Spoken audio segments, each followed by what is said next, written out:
Pemirsa, dua remaja perempuan tenggelam saat mandi di sungai di kawasan Desa Nanggro Barat, Kecamatan Ulim, Kabupaten Pidijaya. Satu orang berhasil diselamatkan warga, namun satu lagi ditemukan dalam kondisi tak bernyawa.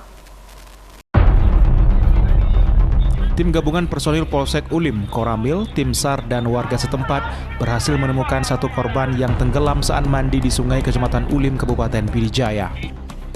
Peristiwa naas itu terjadi pada Kamis 23 Mei 2024, sekitar pukul 9.30 waktu Indonesia Barat, sehingga membuat warga sekitar heboh dan menyaksikan proses pencarian korban tenggelam di Sungai Ulim, Desa Nanggro Barat, Kecamatan Ulim, Kabupaten Pidijaya.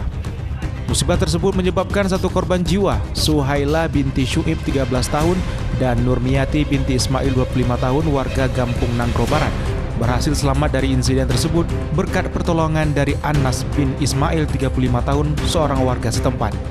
Peristiwa ini dimulai ketika Askia Maisura 14 tahun dan Suhaila pergi ke sungai untuk mandi. Askia tergelincir dan menyeret Suhaila ke dalam arus. Nurmiati yang kebetulan berada di dekat lokasi segera merespon teriakan minta tolong dan melompat ke sungai untuk menyelamatkan mereka.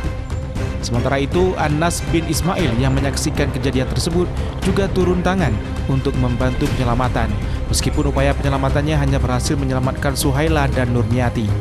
Namun sayangnya Askia Maisura ditemukan telah meninggal dunia di dasar sungai oleh tim gabungan SAR, TNI Polri, dan warga setempat pada pukul 12.45 waktu Indonesia Barat.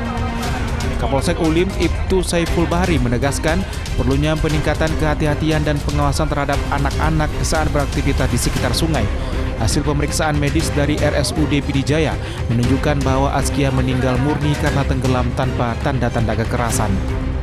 Kejadian ini harus menjadi pengingat bagi semua pihak untuk senantiasa waspada terhadap bahaya di sekitar sungai dan menjaga keselamatan anak-anak yang rentan terhadap resiko kecelakaan. Dari Kabupaten Pidijaya, Jamal Pangwa, iNews melaporkan.